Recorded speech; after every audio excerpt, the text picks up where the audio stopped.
कर्जत जामखेड विधानसभा जागेसाठी महायुतीने भाजपकडून प्राध्यापक रामशंकर शिंदे यांना उमेदवारी दिली, तर महाविकास आघाडीतील रोहित पवार यांना उमेदवारी दिली होती. 2019च्या विधानसभा निवडणूक निकालात कर्जत जामखेडची जागा राष्ट्रवादी काँग्रेसचे रोहित पवार यांनी जिंकली होती. कर्जत जामखेड मतदारसंघात विजय पराजयाचं अंतर हे 43,347 इतकं होतं. रोहित पवार हे शरद पवार यांचे नातू आहेत. 2019 मध्ये भाजपचे 2 वेळा आमदार राहिलेल्या राम शिंदे यांचा पराभव करत त्यांनी हा विजय मिळवला होता.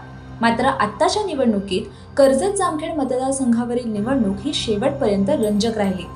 राष्ट्रवादी काँग्रेसचे शरद पवार गटाचे रोहित राजेंद्र पवार आणि भाजपचे राम शिंदे यांच्यात काटेकी टक्कर पाहायला मिळाली.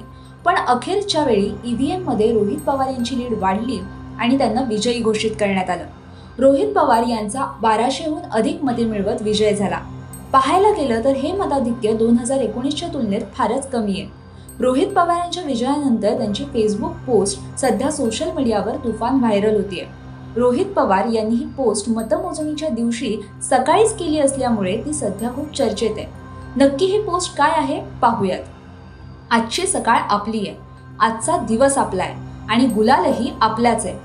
2019 पूर्वी रोहित पवार हे महाराष्ट्र सरकारमध्ये जलसंधारण मंत्री होते. 2009 आणि 2014 मध्ये ते सलग 2 वेळा या जागेवरून आमदार राहिलेत. त्याचबरोबर यावेळी भाजपला या जागेवर पुनरागमन करण्याची आशा होती, पण रोहित पवार यांनी इथे खूपच कमी फरकाने विजय मिळवलाय. अशाच नवनवीन माहितीपूर्ण व्हिडिओजसाठी आणि बातम्यांच्या अपडेटसाठी माय महानगर लाईव्हला नक्की सबस्क्राईब करा.